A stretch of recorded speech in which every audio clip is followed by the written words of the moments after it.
네, 안녕하십니까. 네. 지금 뭐 이 검찰의 이 수사권 폐지 법안, 국회의장의 이제 중재안이 이제 여야가 이제 합의가 되면서 네. 뭔가 가닥이 잡히는가 했는데 다시 이제 백지화된 상태잖아요. 예, 예. 좀 어떻게 이 해법을 찾아야 될까요?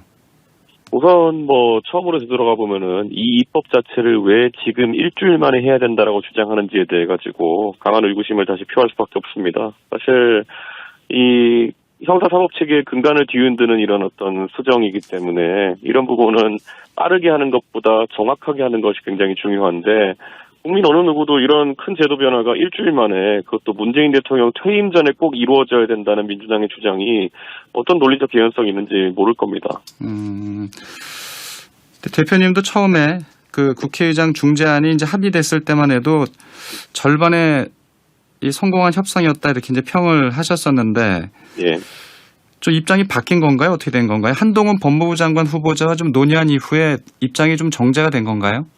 그 논의 이후에 바뀐 게 아니라요. 네. 저희는 원래 그 원내 지도부가 원내 협상을 총괄하도록 되어 있습니다. 그래가지고 이번에 의총을 저희가 하게 됐는데 의총 들어가기 한 20분 전쯤에 이제 제가 최종 협상안을 봤거든요. 네. 최종 중재안을. 그런데 그 내용에 대해 가지고 워낙 개괄적으로 되어 있습니다. 그게 항들이. 그렇기 때문에 그 안에 있는 조항 하나하나들에 대해 가지고 사실 의총에서 더 논의가 되고 그걸 바탕으로 해가지고 집단적 판단이 이루어졌어야 되는데 이번에 지방선거 기간이고 이러다 보니까 저희 당 의원님들 중에 의총 참석하지 못한 분도 많으시고 네. 그러다 보니까 나중에 늦게 내용을 알게 되신 분도 있고 해가지고 사실 저희가 의총의 동의를 받는 과정이 완벽하게 이루어지진 않았던 걸로 지금 보입니다. 그래서 저희 입장에서는 제가 한동훈 장관 후보자와 이제 대화를 한 것은 제가 이제 많은 법률가들과 이야기를 했습니다. 그래가지고 한동훈 검사장 같은 경우에는 본인이 수사를 했던 수사 전문가 아니겠습니까? 그리고 그 외에도 다른 법률가들, 판사 출신도 제가 연락드려가지고 한번 상의해보고 여러 절차를 거쳐가지고 저희가 판단을 하게 된 것이지. 그리고 한동훈 장관 후보자 애초에 만난다는 게 아니라 전화 통화를 하겠다고 할 때부터 이미 네. 이것에 대한 수정 의지는 어느 정도 있었기 때문에 전화 통화를 해본 것 맞습니다. 네. 그러니까 한동훈 후보자를 포함해서 여러분들과 이제 다 의견을 수렴한 결과다 이렇게 얘기를 하시는 건데 네. 민주당 입장에서는 어떻게 보면 의총까지 열어서 여야가 합의한 부분인데 사실은 좀 민주당도 좀 당혹스러워하는 것 같아요. 당연히 전 당혹스러울 것이라 보지만요. 지금 상황 더 당혹스러운 거는 국민들입니다. 이게 어쨌든 국민들이 가장 세게 지적하시는 부분이 선거법과 공직자 수사에 대한 부분을 어떻게 여야가 그렇게 숙고 없이 빠른 합의를 통해 가지고 결정할 수 있느냐에 대한 부분이거든요. 이 부분 같은 경우는 당연히 정치권이 겸허하게 받아들이고 무리한 입법을 추진하기보다는 속도 조절을 하고 그리고 공청회 등을 열어가지고 각계각층의 이야기를 들어봐야 되는 것이 아닌가 이렇게 생각합니다. 네. 아무래도 윤석열 당선인도 같은 생각이신 것 같으니까 의견이 다 이렇게 모아졌다 이렇게 봐야겠죠. 당선인은 사실 이 문제에 대해 가지고 저희 원내 협상이라는 것에 대해서 세세하게 개입하는 것도 아니고 지금 인수위 관련 업무, 인사 업무 때문에 굉장히 바쁜 시간을 보내고 있기 때문에 이 부분은 사실상 뒤늦게 이제 논란이 되어서 굉장히 이 부분에 대한 입장을 피력해야 되는 상황이 온 것인데 저는 이렇게 생각합니다. 저는 당선인께서 원래 밝혔던 검수완박은 부패완판이다라는 과거의 입장에서 다른 입장을 내신 적이 없습니다. 그렇기 때문에 그 입장은 유지되고 있다 이렇게 봅니다. 네. 아무튼 이번 주가 좀 걱정이 많이 됩니다. 일단 국회 내에서 이 법사위, 이 본회의에 이제 상정이 된다면 결국 국민의힘은 필리버스터에 임해야 될 텐데 네. 정의당조차도 국회의장 중재안이 여야 합의된 부분, 이 부분이 깨진 게 상당히 좀 못마땅한 것 같아요. 저는 합의가 깨진 부분에 대해서 저희가 비판을 받을 수 있다는 소지를 알고도 국민들께서 가지는 우려를 정당이라면 심각하게 다뤄야 된다는 생각 때문에 나선 것이고 실제로 저는 민주당도 그런 어떤 여야가 어쨌든 합의라고는 하지만은 굉장히 졸속 입법 과정을 통해 가지고 공직자 관련 범죄와 그리고 또 선거 관련 범죄에 대해서 이 수사권 조정하는 것에 대해 가지고 상당한 우려를 갖고 계실 겁니다. 이 대표님도 이제 국민 여론 또 한동훈 법무부 장관 후보자도 이제 여론을 얘기하고 계신데 어제 이제 문재인 대통령 특별 대담한 걸 보니까 사실 이 부분에 대해서 좀 부정적인 입장을 또 얘기하셨더라고요. 저는 이제 문재인 대통령께서 지금 뭐 현직 대통령이시긴 하지만은 네. 결국에는 제가 봤던 어느 인수위 기관에 정권 이양 기관에 있던 대통령보다도 현안에 대해서 많은 말씀을 하고 계십니다. 근데 저는 이 검수완박 문제에 대해서는 특히 문재인 대통령께서 좀 신중하게 말씀하셨으면 좋겠는 게 문재인 대통령 계시는 동안에 굉장히 많은 이 검찰 제도에 변화가 일어났습니다. 그리고 뭐 공수처도 신설되고요. 근데 그것이 과연 긍정적인 평가를 받았냐에 대해 가지고는 저는 아니라고 생각합니다. 그러니까 실제로 공수처 같은 경우에도 출범한 뒤에 국민들이 봤을 때 아니 이거 처음에 봤을 때는 굉장히 강력하고 부패를 방지하기 위한 도구로 이렇게 생각했는데 현실에 동작시켜 보니까 이게 광고된 효과보다 훨씬 미진하고 때로는 오히려 수사력이 부족해가지고 범죄를 감추는 그런 상황이 된 게 온 게 아니냐 이런 지적을 받을 정도가 됐거든요. 저는 그러면 문재인 대통령께서도 이 지금 최근에 검수완박 논의에 대해 가지고 너무 선언적인 어떤 본인의 입장을 가지실 문제는 아니고 오히려 더 많은 논의를 활성화하고 국민들의 뜻을 받드는 방향으로 의견을 내셨어야 하는 게 아닌가 싶습니다. 한 번만 더 여쭤보면 네. 이 한동훈 후보자가 이제 앞으로 국회 또 인사청문회도 네. 이제 치러야 되는데 이 검수완박 법안을 저지해야 된다 이런 표현을 쓰셨잖아요. 네. 이 부분에 대해서도 굉장히 부적절하다 이렇게 문재인 대통령이 얘기하셨는데 그거는 뭐 예. 예를 들어 예전에 그럼 추미애 장관께서 오히려 수사와 기소를 분리해야 된다라고 2020년 2월에 말씀하셔가지고 그 뒤에 2020년 한 12월쯤 돼가지고 검수완박 법안이 나오고 이렇게 된 과정이 있거든요. 네. 만약에 그 공무원, 그러니까 정무직 공무원이 그런 발언을 하면 안 된다는 취지라면은 추미애 장관은 과거에 그런 말을 하셨고요. 검수완박하다는 취지의 발언을. 저는 한동훈 후보자는 당연히 오히려 본인이 수사 검사로서 충분한 경험이 축적된 분이니까 이 부분이 잘못됐다고 생각하면은 지적을 안 하는 게 직무유기죠. 실제로 수사 검사로서 현장에서 겪을 수 있는 어려움을 이야기한 거는 저는 그게 무슨 문제입니까? 그게. 예. 오히려 민주당의 눈치를 보고 그런 말을 하지 않고 이런 입법이 진행되는 걸 방기한다면은 그거야말로 보신주의적 처사라고 볼 수 있겠죠.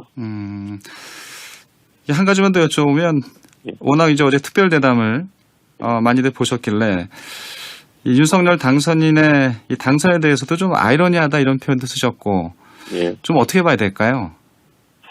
뭐 본인께서 사실 임명한 검찰총장과 감사원장이 모두 상대당의 대통령, 국회의원이 되어 있는 상황 자체가 그 자체가 의미하는 바이 뭔가 그렇게 이제 사실 본인이 임명했던 분이지만은 결국 본인이 지켜주지 못하고 또 본인의 측근들의 공격에서부터 자유롭지 않았기 때문에 어쨌든 본인들의 뜻을 꺾지 않기 위해서 정당을 이제 저희 당을 선택해서 정치를 하시는 것인데 이분들을 또 그리고 국민들이 뽑아주셨어요. 대통령으로 선출해 주시고 국회의원으로 뽑아주셨다는 거는 만약에 그분들의 저희 정당에 대한 참여가 정당하지 못했다거나 아니면은 또 국민들 눈살을 찌푸릴 만한 일이었다면은 그 두 분이 각각 대통령과 국회의원으로 당선되는 일은 없었을 겁니다. 그렇기 때문에 이 문제에 있어가지고는 문재인 대통령은 국민의 선택 앞에서 겸허해야 되는 것이죠. 어떻게 그렇게 일어나면 안 되는 일이 일어났다는 식으로 참자식으로 말씀하시는 거는 저는 좀 과하다는 생각합니다. 네. 어제 권성동 원내대표가 인수위를 찾아서 네. 당선인과 한 30분 정도 얘기를 나눈 걸로 이렇게 보도가 되고 있잖아요. 어떤 얘기 좀 들으신 게 있으신가요? 어쨌든 권성동 원내대표는 당선인이 아니라 다른 인사와의 소통을 위해 가지고 방문했다 이렇게 말씀하고 계시고 근데 저는 당선인과 말씀을 나눴다 하더라도 그것이 통상적인 당연히 당과 또 그리고 인수위 간의 교류라고 생각하기 때문에 큰 문제가 되지 않는다 이렇게 생각하고요. 네. 저는 아마 현안에 대해 가지고 아무래도 중변이나 아니면 중간 사람을 통하지 않고 긴밀한 대화를 나눴을 거로 좀 봅니다. 근데 이 걱정이 한덕수 국무총리 후보자의 인사청문회도 지금 파행을 빚고 있고 여러 가지가 참 이 국회 운영이 걱정되는 상황이거든요. 좀 잘 좀 풀어나가야 될 지금 타이밍 같은데 어떤 좀 보관이 있으세요? 의석이 적은 정당 입장에서는 말 그대로 국회라는 것은 국민을 대변하는 대의기관입니다. 국민의 뜻을 가장 잘 대변하는 것으로 저희가 이 의석 차이를 극복하는 수밖에 없습니다. 그래서 최근에 소위 검수완박이라고 하는 이 논란에 있어서도 저희가 초기에 이제 원태성 원내대표께서 협상하실 때는 결국 차악을 선택한다라는 그런 논리로 어려운 협상을 하셨지만은 국민들께서는 주말간에 명확하게 보여주신 것 같습니다. 그 차악이라는 것이 오히려 저희 당의 비겁한 변명처럼 들릴 수 있으니 원칙대로 협상을 하라 이런 말씀을 주신 것이기 때문에 저희는 그 말씀을 좀 바라보고 가겠습니다. 네. 또 당에서는 그 6월 지방선거 또 집중할 수밖에 없는 상황인데 예. 이제 후보들이 거의 이제 확정이 돼가고 있습니다. 최근에 이런 좀 경색된 정국 이런 부분들이 지방선거에 좀 어떤 영향을 미칠 거라고 판단을 하세요? 지금 명확한 것은 어쨌든 아까 말씀드렸던 것처럼 대통령이 당선되었음에도 불구하고 그 전임 정부와 후임 정부의 갈등이라는 것이 자주 부각되고 그리고 또 180석 가까운 의석을 가진 범야권이 사실상 새로운 정부의 출범에 있어가지고 좀 정치적인 의도를 가지고 여러 가지 무리한 입법이라든지 이런 걸 추진하는 것을 국민들께서 보고 계십니다. 그렇기 때문에 우리 국민들께서는 5년 동안 윤석열 정부가 순탄하게 운영될 수 있도록 아마 정부가 원활하게 운영되는 방향으로 표를 몰아주시지 않을까 이런 기대를 하고 있습니다. 네. 이제 현역 의원들이 이 광역자치단체장 선거에 이제 출마하면서 보궐선거가 이제 불가피해지는 지역들이 있는데 그중 하나가 이제 관심이 김은혜 의원이 공천되면서 지역구인 분당갑 보궐선거입니다. 안철수 인수위원장 좀 얘기도 나오고요. 좀 어떤가요? 저희는 의석 하나하나가 소중하기 때문에 이길 수 있는 카드를 내보내야 되는 겁니다. 특히 그 안에 예를 들어서 저는 안철수 위원장과 아직까지 소통을 해보진 않았지만은 네. 제가 예전에 뭐 선대위원장도 참여하실 의향이 있는지 계속 공개적으로 질의했고 만약에 그 분당갑 보궐선거에도 본인의 의향이 있으시다면은 그거야말로 공개적으로 좀 선언하신다든지 답하실 부분이 있지 않나를 생각합니다. 네, 공개적인 부분보다도 또 좀 이 물밑 대화도 필요하지 않을까 생각이 되는데요.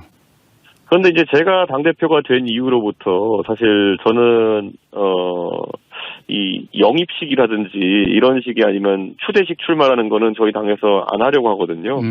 그렇기 때문에 그 의지가 있는 분들 항상 밝히고 당당하게 경쟁해가지고 공천을 받을 수 있도록 하는 게 저희 문화이기 때문에 저는 네. 안철수 대표께서도 우리 국민의힘에 합류하신 이상 저는 아마 본인의 의지로 그런 출마 의지를 밝히고 그러면 당내에 돕고 싶은 많은 분들이 또 모여가지고 또 돕는 과정이 있지 않을까 그런 생각을 합니다. 안철수 위원장 스스로의 먼저 이 거취 표명이 필요하다 이런 얘기로 정리하면 되겠네요. 저희 당에도 보면은 분당갑 보궐선거에 대해서 의지를 가진 다른 분들이 덜어 있는 걸로 알고 있습니다. 그렇기 때문에 그분들에게 공정한 경쟁의 환경을 제공하기 위해서라도 우선은 그러니까 그 알겠습니다. 출마 의지 자체는 본인이 밝혀야 되는 겁니다. 예, 오늘 인터뷰 여기까지 듣죠. 감사합니다. 예, 감사합니다.